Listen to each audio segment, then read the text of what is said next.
অনন্ত আম্বানি ও রাধিকা মার্চেন্টের বিয়ে নিয়ে চর্চা যেন থামছেই না। তারকাদের জমকালো সাজ দেখতে দেখতে যখন সবাই ক্লান্ত, ঠিক তখনই সব মনোযোগ কেড়ে নিল অনন্ত আম্বানির পোশাক কুকুর।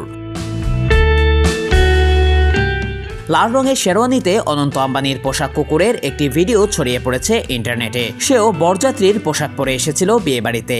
কিছু সময়ের মধ্যেই ভিডিওটি ভাইরাল হয়ে যায়। একজন কমেন্টে লিখেছেন, বিয়েবাড়িতে সবচেয়ে সুন্দর পোশাক। অন্য একজন বলেন, আম্বানি বাড়ির কুকুর হতেও ভাগ্য লাগে। ছেলের বিয়েতে ধনকুবের মুকেশ আম্বানি খরচ করেছেন হাত খুলে। সব মিলিয়ে রাজকীয় এই বিয়েতে খরচ হচ্ছে প্রায় 5,000 কোটি টাকা। ভারতের মুম্বাইয়ে বিশ্বের 11তম শীর্ষ ধনী মুকেশ আম্বানির ছোট ছেলে অনন্তের বিয়ের আনুষ্ঠানিকতা দেখে সবার চোখ যেন কপালে উঠেছে।